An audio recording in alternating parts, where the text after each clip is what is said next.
अस्तिको भिडियोमा चाहिँ मलाई धेरैजनाले मेरो जग्गा मिचेर कसैले घर बनायो भने चाहिँ के गर्ने भनेर सोध्नु भएको छ। हो यसमा चाहिँ नेपालको कानुन अनुसार सुरुमा त कसैले अरूको सम्पत्ति मिची अथवा च्यापी अथवा खिचोला तथा अतिक्रमण गर्नु हुँदैन भन्ने व्यवस्था छ। यदि त्यसो गरेमा जग्गा खिचोला हुन्छ भनेको छ। त्यसकारणले यो जग्गा खिचोलाका विषय हो र यसको उपचारको लागि चाहिँ अब तपाईँले सुरुमा भनेको नगरपालिका अन्तर्गत रहेको न्यायिक समितिमा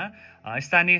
सरकार सञ्चालन ऐनको दफा 47 बमोजिम चाहिँ मेरो जग्गा फिर्ता गराइ पाऊँ भनेर निवेदन दिन सक्नुहुन्छ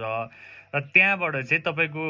कि त मेलमिलापको लागि प्रक्रिया अगाडि बढाइन्छ, नभए त्यहाँबाट तपाईँको केही निर्णय हुन्छ र त्यहाँबाट निर्णय आइसकेपछि यदि तपाईँलाई नगरपालिका अथवा त्यहाँ अन्तर्गतको न्यायिक समितिले दिएको निर्णय चित्त बुझेन भने चाहिँ तपाईँले यो देवानी प्रकृतिको मुद्दा भएको कारणले गर्दाखेरि आफैले अदालतमा गएर फिर्याद पत्र अथवा मुद्दा दर्ता गर्न र धेरैजना झुक्किने भनेको चाहिँ कति टाइमभित्र चाहिँ मुद्दा हालिसक्नुपर्छ अथवा भन्ने कुरामा छ। हो यसमा चाहिँ तपाईँले तपाईँको जग्गा कसैले मिचेको छ अथवा खिचोला भएको छ भन्ने थाहा पाएको मितिले 6 महिनाभित्र चाहिँ यो निवेदन दिइसक्नुपर्छ अथवा मुद्दा हालिसक्नुपर्ने हुन्छ।